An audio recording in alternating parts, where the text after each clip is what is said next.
Hi, ich bin's Kilian und dieses Jahr nehme ich mit meinem selbstentwickelten Solarlastenrad an der Suntrip Solarfahrrad Rallye teil. Begleitet mich in dieser Serie auf meiner Tour durch Frankreich, die Schweiz, Österreich, Slowenien und Italien. Immer der Sonne hinterher.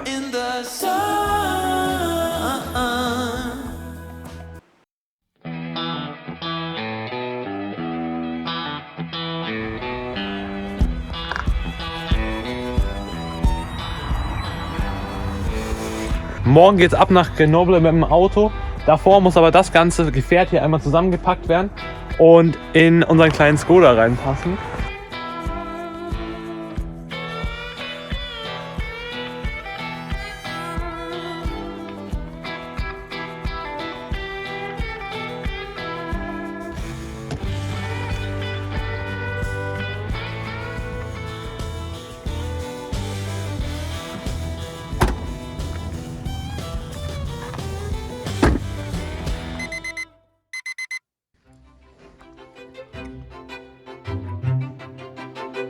Unser Plan ist folgender: Hier auf dem Dachträger kommt das Solarpanel drauf und wird daran befestigt.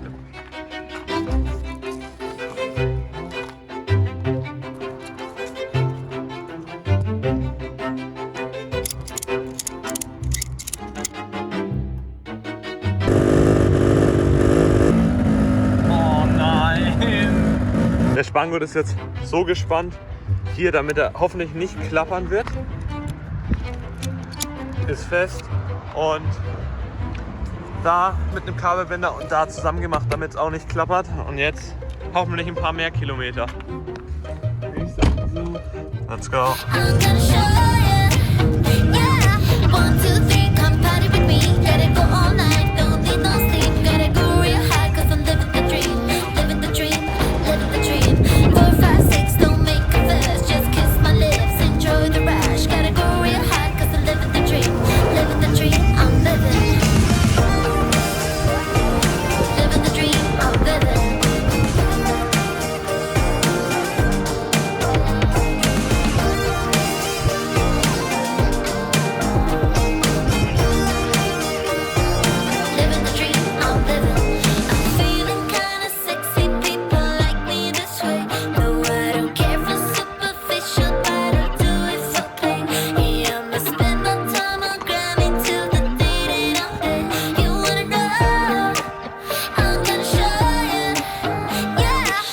Wir sind in Frankreich angekommen gestern. Wir haben gestern noch Le Blanc erkundet und ein bisschen am See vorbeigeschaut.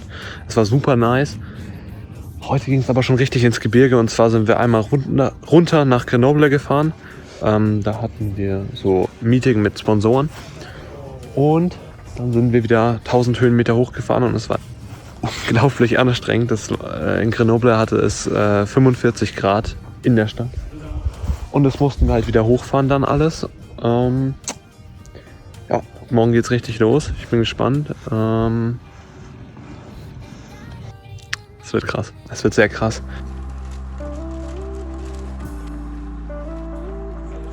Der erste Tag Suntrip startet heute. Wir haben wunderschönes Wetter. Es ist keine einzige Wolke am Himmel. Der erste Climb sind direkt 1000 Höhenmeter. Die heißt es erstmal runterfahren, denn wir sind gerade eben auf 1300 Meter im Basecamp. Und fahren das gleich runter und dann startet es in Grenoble der offizielle Start und dann könnt ihr uns auch auf der Live-Map tracken.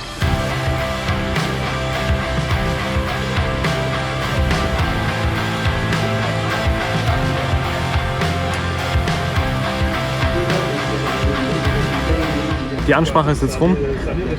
Gleich geht's mit Polizeieskorte raus aus der Stadt und dann wieder hoch den Berg.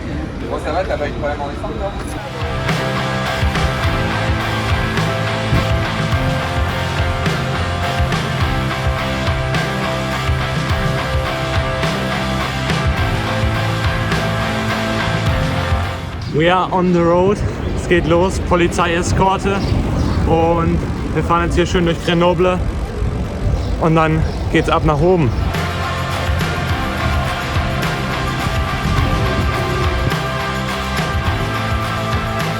Boah, es wird echt ziemlich anstrengend gerade. Es geht da übelst den Berg hoch.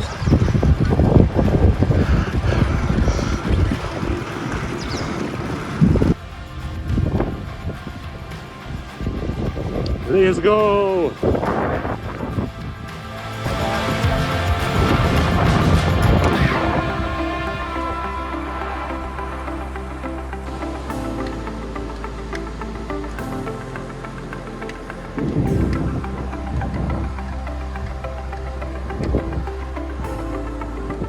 Ich habe jetzt wieder einige Höhenmeter geschafft. Mittlerweile hat die Solaranlage schon 1 Kilowattstunde produziert heute und ich würde sagen, das ist echt ziemlich stark. Ich habe mir einen 2 Kilowattstunden Akku drin und wir haben jetzt wieder 67%. Also läuft super. Ich lade gerade mit 255 Watt oder so nach.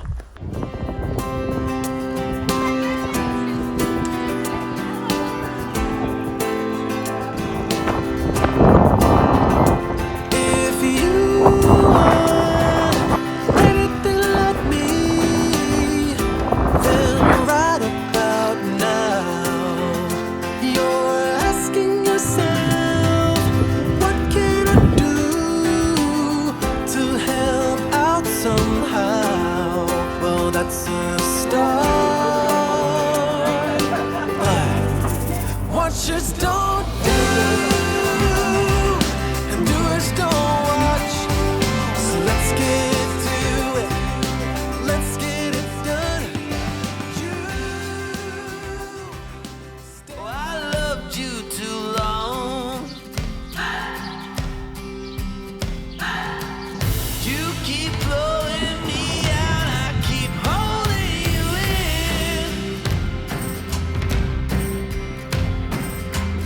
I keep asking myself, oh, why do you still hurt?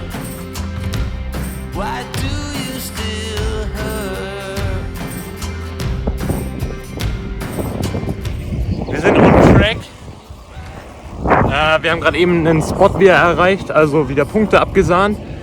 Leider ist beim Rundfahren direkt einem der Regen Controller durchgebrannt, also der rekuperatives Bremsen.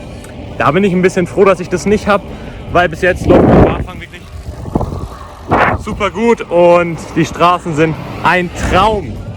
Und Sonne auch. Übelst geil.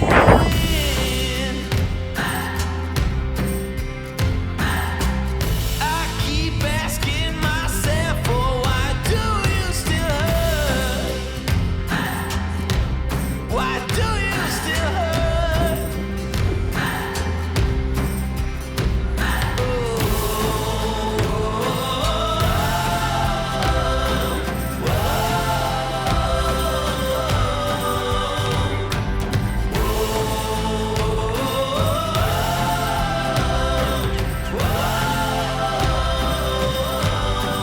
Es ist schon wieder Abend und ich liege im Zelt. Heute war relativ unspektakulär. Wir sind einen Pass gefahren, Col de l'Echaux. Und ja, jetzt sind wir wieder am See, an einem weiteren und schlafen da alle zusammen. Und morgen gibt es das letzte verpflichtende Sponsoren-Event in Anaxi. Und dann geht's richtig los, das Abenteuer. Und wir können alle alleine fahren. Und mal schauen. Ich bin sehr gespannt. Boah, ich bin aber auch übelst müde und wir sehen uns morgen. Hey, darling, can I tell you what's been on my mind? Sick and tired of the 9 to 5 in the city light. Hey, darling. Wir sind gerade um den See rumgefahren und die Aussicht war übelst krass. Wir sind jetzt hier in Anaxi direkt am Wasser und präsentieren unser Projekt bzw. das Suntrip, das Event allgemein. Und wenn wir hier fertig gefrühstückt haben, dann will ich Col de Aravis fahren. Der Pass sollte ganz schön sein, den werde ich fahren. Und dann mal schauen, was der Akku am Abend noch sagt und meine Power. Dann vielleicht noch Col de Mosion. Aber erstmal ab aufs Rad und ein paar Kilometer machen. Countryside is so pretty with the wind blowing in your hair. We can look back someday.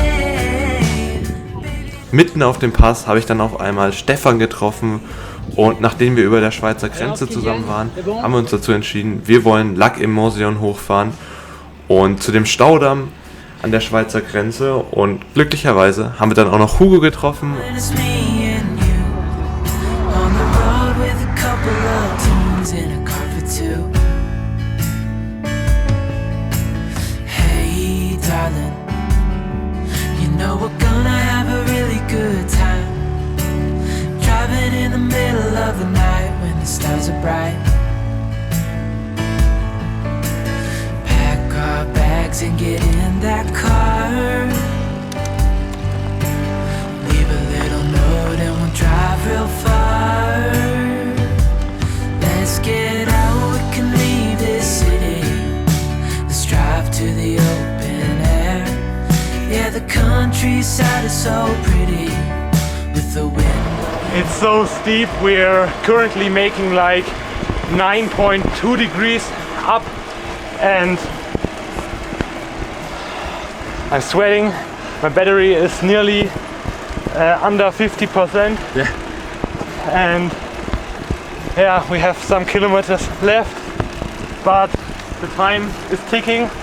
We only have like 45 minutes left to reach our goal, otherwise the points won't count. So we have to give full power and get up there.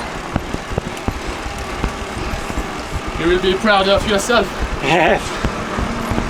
Mit dem atemberaubenden Blick der Gletscher an den Bergspitzen sind wir dann hochgefahren, haben die Aussicht genossen und oben angekommen haben wir erstmal gefeiert.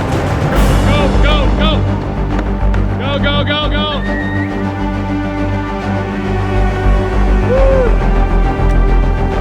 Monter ensemble. Tous les trois? Un petit ressenti? Moi tout seul, je montais pas. Kylian, your feeling about this climb? I didn't plan it to do, but they wanted me to do this and now I'm happy that I've done it. After 3 kilometers I was like, maybe I will roll down because it was so steep and the percentage is always going higher and higher.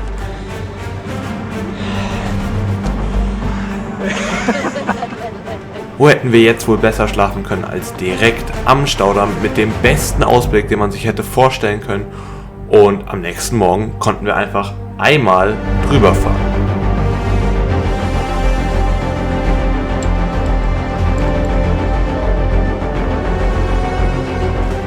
So Kylian, you tell me that the night was quite short. The night was, like always, very short, but at least there was no like storm as predicted, and it was very, very quiet. We are here so high up in the mountains, so there are like no cars driving in the night or so, and the view is just amazing. It's probably the best you could have while camping, so that's okay.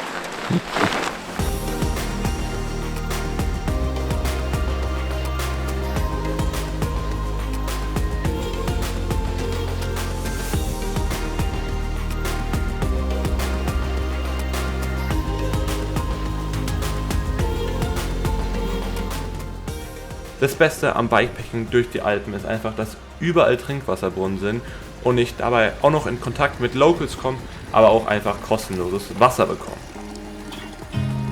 You look at me like I'm crazy when I shut my feelings out. You look at me like I'm different, still you stay cause you feel something real. Get so lost in my moments, doesn't mean I don't need you. I fell in love with your colors, they kinda tell me what I'm thinking. I fell in love with the way we are. Nach mittlerweile mehr als 4 Tagen nur bergauf fahren und Pässe erklimmen, habe ich mich dann nach einer 10-minütigen Abfahrt endlich gefreut, in Martinach zu sein in der Schweiz und entlang der Rhone einige flache Kilometer zu fahren, bis es dann wieder hoch in die Berge ging. Da ich den ganzen Tag noch nichts gefrühstückt habe und über 50 Kilometer schon zurückgelegt hatte, musste ich endlich mal ein bisschen Energie tanken, habe mir was beim Supermarkt geholt und dann war ich auch schon bereit, die wunderschöne Natur der Schweiz zu genießen und einfach mal 1,5 Stunden Mittagsschläfchen zu machen, bis es dann richtig losging und ich vor dem ersten Pass stand. Das Bild zeigt perfekt meinen Ausdruck, als ich das erste Mal diesen Pass gesehen habe, den Furka-Pass. Und einfach nur überwältigt war, wie krass diese Serpentinen in echt sind. Es wurde auf einmal richtig stürmisch und ich musste ganz dringend einen Schlafplatz für die Nacht finden, denn das Zelt muss richtig fest sein, wenn es so richtig stürmt. Und da habe ich ein super cooles Wäldchen direkt neben der Rhone gefunden, habe mich da hingelegt und bin auch direkt eingeschlafen. Um 6 Uhr morgens bin ich aufgewacht und dann ging es hoch auf den Grimselpass, wo ich auf die Sonne gewartet habe, aber es war so bewölkt, dass nichts kam und deshalb bin ich dann einfach Grimselpass wieder runtergerollt und weiter den Furka-Pass hochgefahren, wo ich dann einfach mal Richard und Erik getroffen habe, die ich gar nicht so auf dem Schirm hatte, dass die auch Furka-Straße fahren, aber ab dann sind wir zusammengefahren und haben uns auf den Weg nach Andermatt gemacht. Davor gab es dann aber erstmal was Kleines zum Mittag. 5 persons. Je vais te dire le nombre de points qu'il y a là-dessus.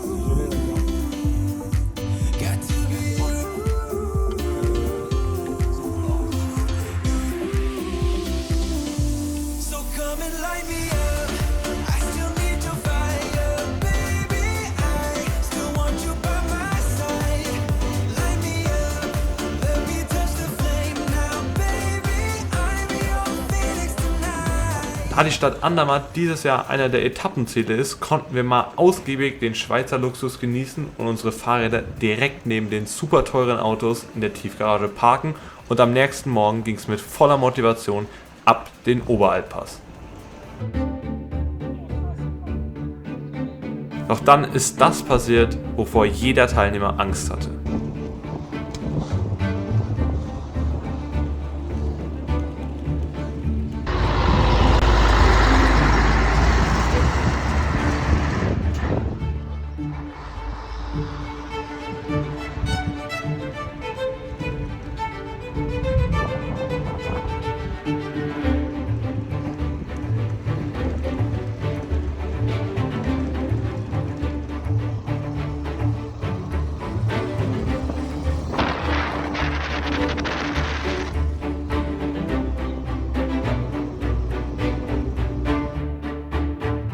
En watts, alors du coup.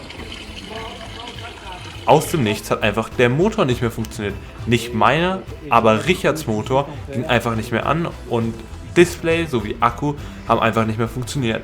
Ich hatte zum Glück ein Messgerät dabei, damit haben wir alles durchgemessen und letzten Endes der Akku und der Controller sind hinüber und nach mehr als 4 Stunden hin und her basteln, rumprobieren und neue Controller verbauen, waren wir dann endlich wieder back on the road.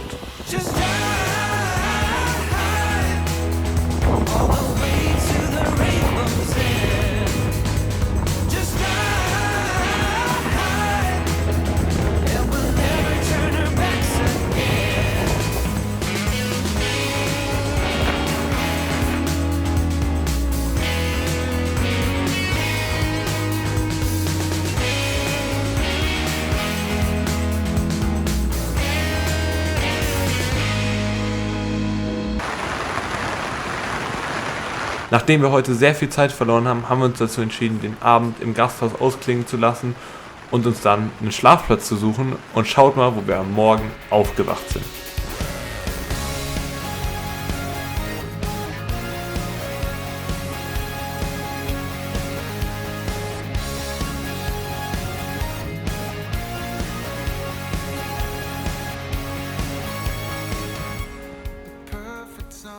Das heutige Video ist gesponsert von Mobivelo. Mehr dazu aber später.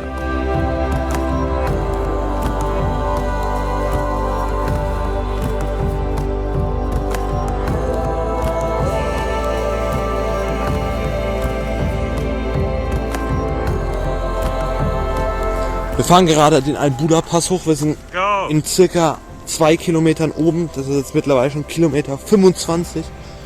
Und es ist extrem anstrengend, weil wir dürfen nicht zu viel Akku nutzen, denn die Sonne scheint nicht. Es ist übelst bewölkt und wir wissen nicht, wie die Wettervorhersage weitergeht. Vermutlich wird es noch regnen, mal schauen. Aber jetzt erstmal weiter nach oben.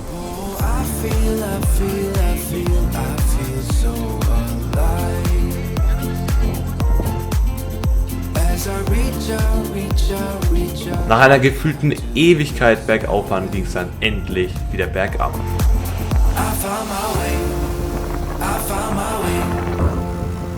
was in the dark against it all, but made it through the day. Cause I found my way, I found my way. In bad times, I know I'll be okay. Cause I found my way.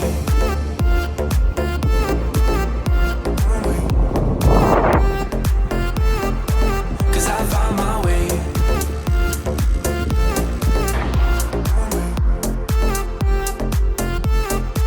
Cause I found my way.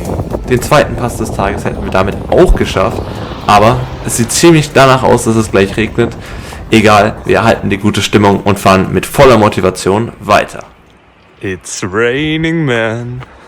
Hallelujah, it's raining man.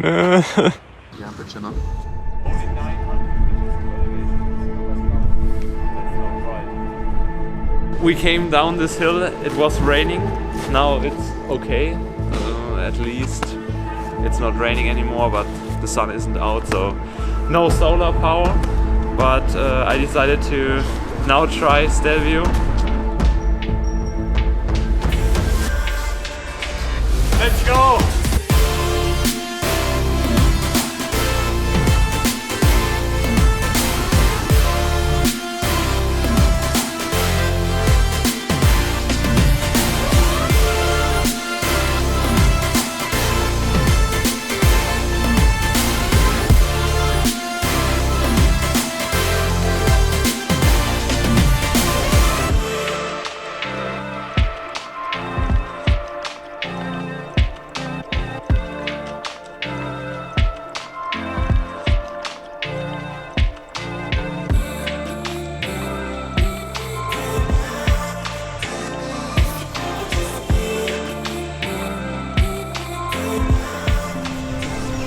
The sun is quite low, so my turnable solar panel is very important to increase the solar production even in the morning or in the evening.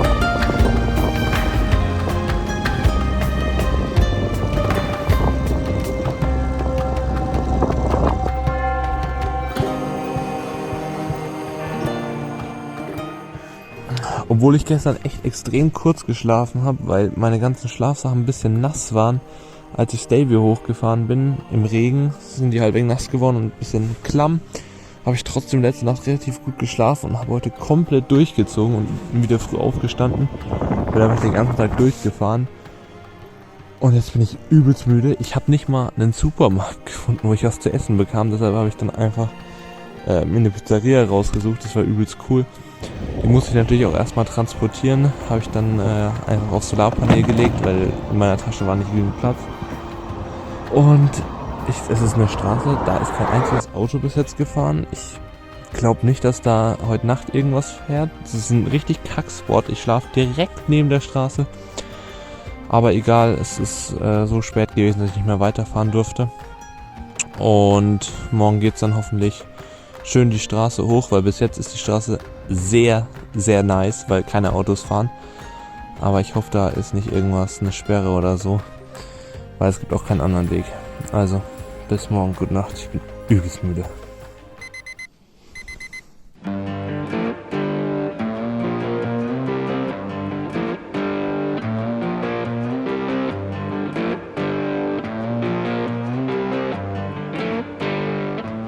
Es musste so kommen und die Straße wurde zu einer absoluten Katastrophe. Es gab keine festen Wege und es war Schotter, sodass ich einfach schieben musste und das halt einfach 3 Stunden lang.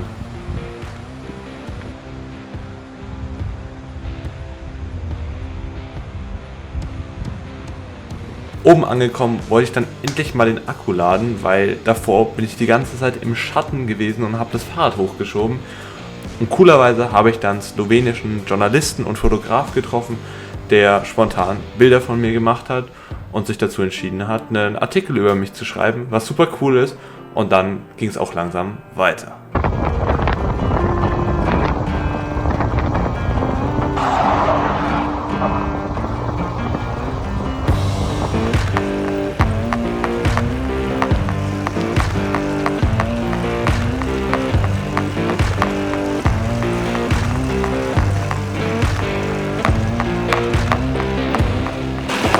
How do you feel after this big day? Today was huge. There were many meters of elevation. At the beginning I had to push my bike for 3 hours because the road was too bad to ride. Yes, 3 more kilometers up and then we are at the top. I'm very happy when this is done and hopefully we can go swimming in the lake. A good spot is waiting for you. Yes. It's on the line. Show me how you get on down. Close my eyes, take me for a ride.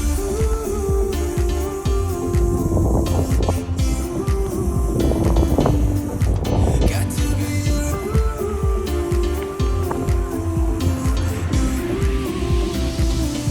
So come and light me up. I still need your fire, baby. I still want you by my side. Light me up, let me touch the flame now, baby. I'm your phoenix tonight. Here we are, we're in Slovenia, finally, and last climb for today. We will have like finally some rest and chilling.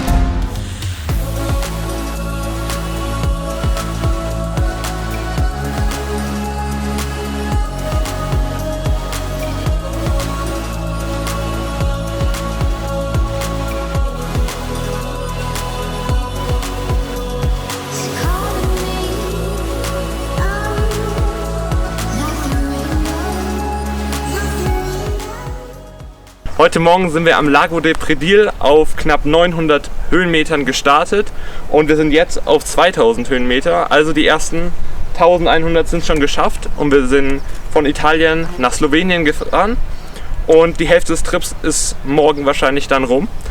Und ich will mich jetzt mal bedanken beim Wirsberg-Gymnasium und bei Mobivelo für die Unterstützung auf dieser Reise. Mobivelo ist euer Ansprechpartner, wenn es um Fahrradreparatur, Fahrradservice geht in und um Würzburg, denn er hat eine mobile Werkstatt mit einem Lastenrad und kann jederzeit zu euch kommen und freut sich, wenn er euer Rad servicen kann und euch helfen kann.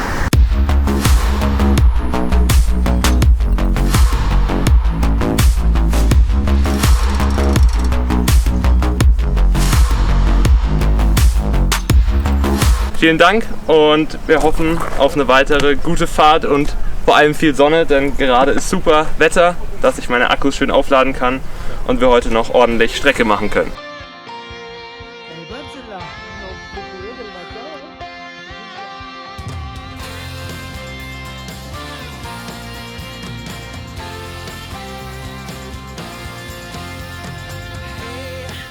Are you listening to me? If you haven't, then you 3K, yes! Ich bin auf den letzten paar Kilometern bis zum Etappenziel Bled in Slowenien. Das ist dann auch die Halbzeit vom Trip und da können wir uns dann erstmal ein bisschen erholen, denn es gibt 1-2 Tage Pause, bis es dann wieder weitergeht.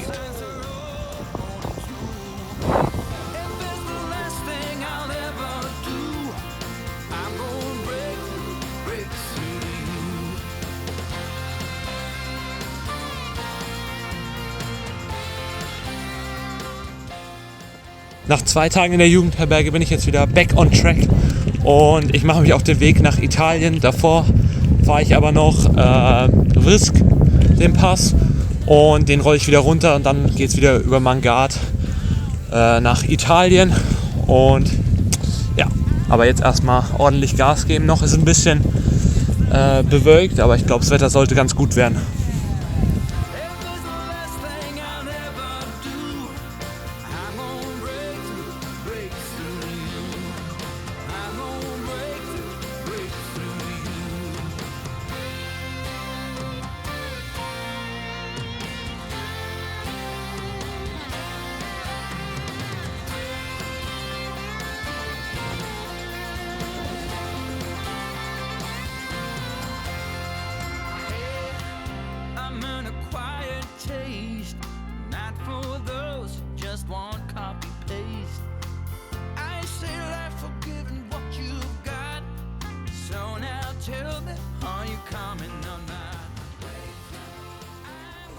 Ich bin gestern mit Stefan zusammen hier an dieser Zugstation vorbeigefahren und da haben wir was zu Abend gegessen. Die wurde nämlich umgebaut, so als Restaurant. Und es ist übelst cool gewesen, weil wir durften nämlich direkt da auch übernachten und es ist direkt am Fahrradweg. Aber jetzt trennen mich meine und Stefans Wege wieder, denn ich will noch ein paar Punkte sammeln und dann sehen wir uns hoffentlich bald wieder.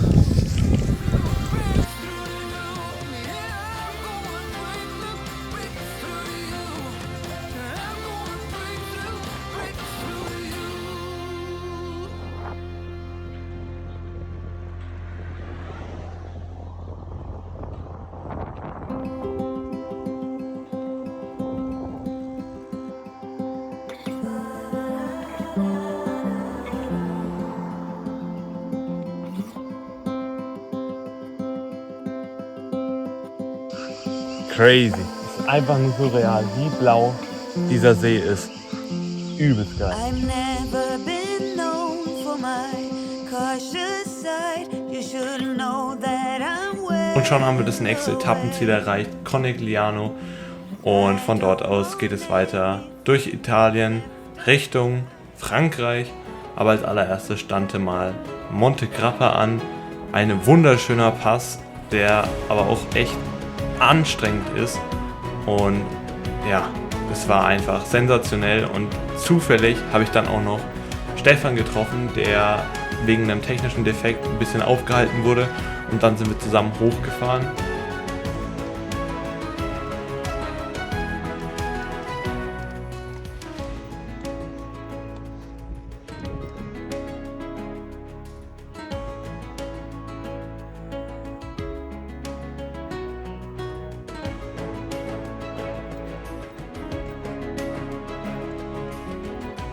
Und oben angekommen haben wir einfach eine kleine Erklärung von Militär dort oben bekommen. Die waren richtig nett und die haben sich richtig über unsere Fahrräder gefreut. Und ja, da oben eine Pause gemacht und dann ging es aber weiter Richtung Gardasee.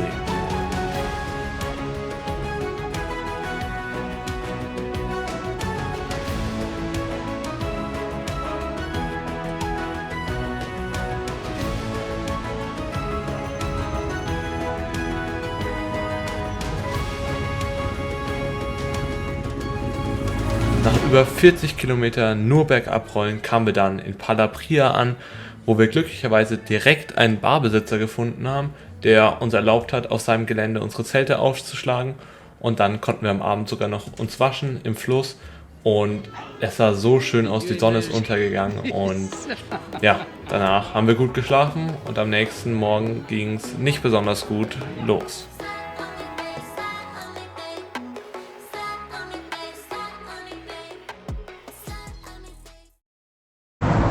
Das 3D gedrückte Teil, was die Stange an meinem Steuersatz da hält, ist gebrochen. Ja, keine Ahnung. Wir sind jetzt beim Baumarkt und schauen, ob wir da irgendeine Lösung finden. Ich bin jetzt endlich wieder on track. Ey, es ist heute so viel passiert. Erst ist das 3D gedrückte Teil gebrochen. Da habe ich schon gedacht, dass es das Ende vom Trip ist, weil wenn es durchgebrochen wäre, komplett, dann wäre es das gewesen. Ich hätte das nicht befestigen können mehr. Aber zum Glück haben die Baumärkte um den Gardasee auch am Sonntag offen. Und da konnten wir dann das richtige Teil finden, Stefan und ich. Und es ist auch super gut gewesen, dass Stefan da dabei war, weil sonst weiß ich nicht, was ich gemacht hätte. Und dann sind wir gerade zu einer Unterführung durchgefahren und dann kam ein bisschen Wind und so eine Baustellenbegrenzung ist halt in den Weg geflattert. Das ist so Flatterband gewesen und daran hat sich mein Solarpanel vorne verhängt und dann ist mir die Stange gebrochen. Ja, aber wir haben es provisorisch gefixt mit einer Stahlstange und ein bisschen Holz und Gaffer, was wir dazwischen geklemmt haben. Aber wir haben es geschafft. Und ey, ich freue mich so, endlich jetzt am Gardasee zu sein. Und ja, ich glaube, heute wird nicht mehr viel gehen. Wir schlafen wahrscheinlich auf dem Campingplatz direkt am See.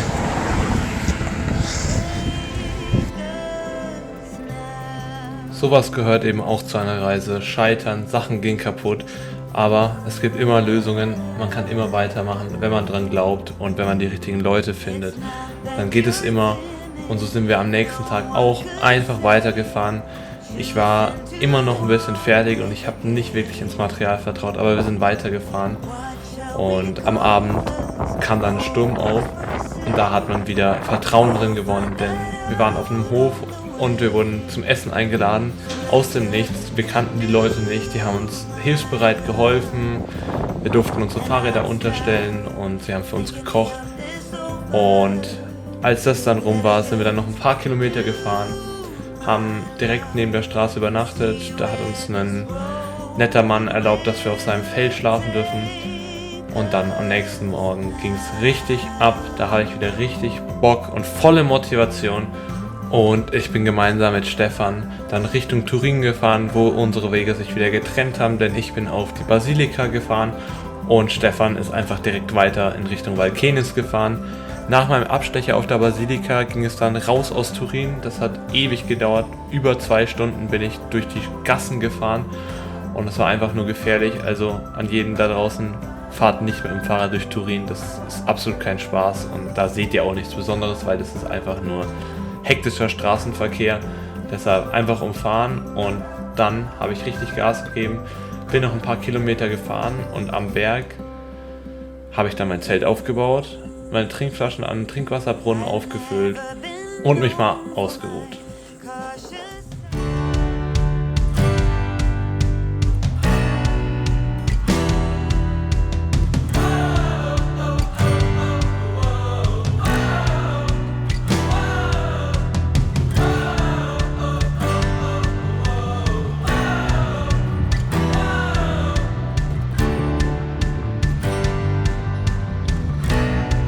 Nachdem ich direkt um 6 Uhr gestartet bin, um das Maximale aus dem Tag zu holen, war ich schon vor Sonnenaufgang oben auf Col du Moncenis und konnte dann bergab Richtung Valkenis rollen. Bin aber nicht direkt nach Valkenis gerollt, sondern habe mich dazu entschieden, noch Col de Iseran mitzunehmen und auf 2770 Höhenmeter hochzufahren. Oben angekommen war es extrem windig, weshalb ich erstmal Hoodie und die ganzen dicken Klamotten anziehen musste. Aber ich habe weiterhin oben gewartet, um meine Akkus aufzuladen, denn der Photovoltaikertrag war dort deutlich höher. Und dann ging es runter nach Valkenis zur Infoveranstaltung. Jolie, how is it going? Oh yes, you should definitely. I need my helmet. No. Am nächsten Morgen ging es direkt nach dem Frühstück los, aber nicht in die eigentlich geplante Richtung, sondern einfach wieder zurück. Ich bin 500 Höhenmeter wieder hochgefahren auf Moncenis, um erneut Punkte zu sammeln und dann mit weitem Abstand bin ich den anderen gefolgt Richtung Col de Galibier.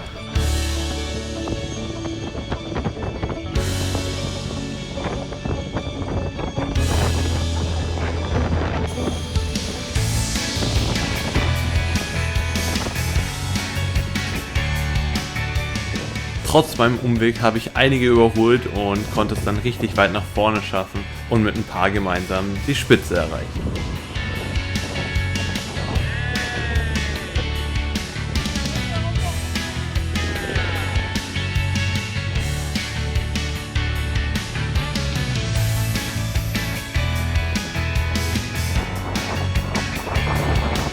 Von Col de Galibier ging es dann weiter, wieder bergab, wieder runter und dann ab nach Croix de Fer, der letzte Pass des Tages, und so schöne Natur wie da habe ich noch nie gesehen. Es war unglaublich schön und perfekt zum Sonnenuntergang ging es dann bergab und ich bin Richtung Grenoble gerollt.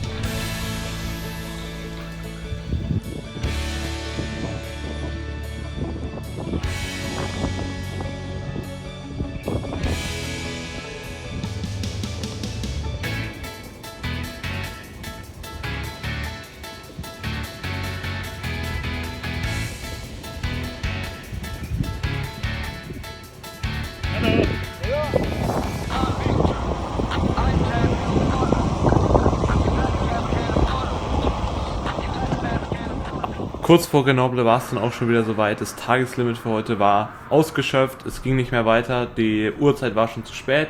Und deshalb habe ich mir einen Schlafplatz gesucht. Aber es gab einfach nichts neben der Hauptstraße, außer dem Bushäuschen, und dann habe ich halt da versucht zu schlafen. Und ich dachte anfangs noch, ja, vielleicht wird es heute Nacht ein bisschen lauter, aber nicht so laut. Es war eine Fehlentscheidung. Holy shit, ich dachte, dass es vielleicht eine gute Idee ist, hier einfach ohne Zelt zu schlafen, aber es war wirklich die schlimmste Idee ever. Irgendwo ist hier ein Abbruchgebiet und die ganze Zeit sind Steintransporter vorbeigefahren. Boah. Ich war locker 10-mal wach. Scheiße. Egal, letzter Tag.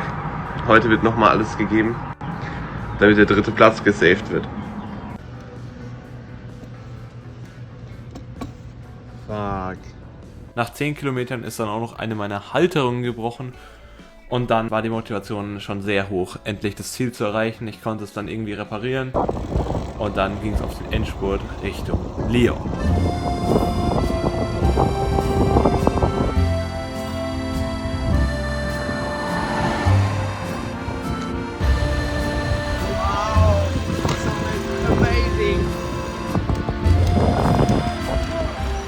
Nach 22 Tagen, 6 bereisten Ländern, über 3000 Kilometern und 60.000 Höhenmetern waren wir endlich in unserem Zielort in Lyon angekommen und es ging an die Siegerehrung und wir konnten unsere Reise feiern.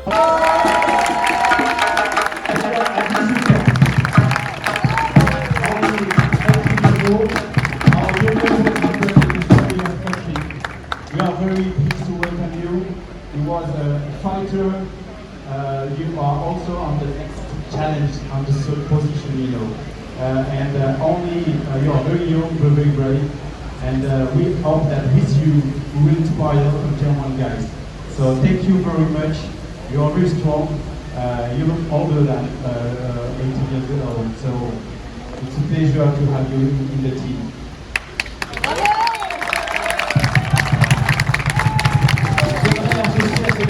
Du plus jeune participant, Paul Berbejeau, le doyen de l'aventure.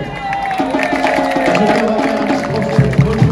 Je peux le mettre sur la photo avec notre ami, 18 ans et 64 ans.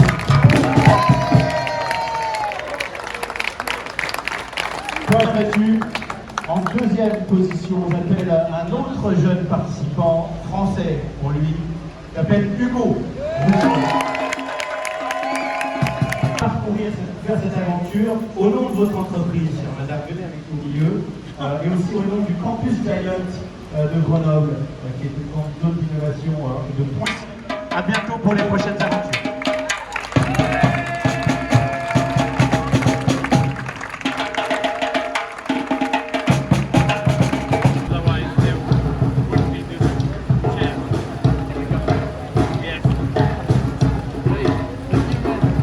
Abschließend will ich mich bei euch, aber auch bei Mobivelo für die Unterstützung bedanken. Ich hoffe, euch hat's gefallen. Wenn ja, lasst ein Like da, abonniert meinen Kanal und dann sehen wir uns im nächsten Video. Bis dahin, ciao, ciao.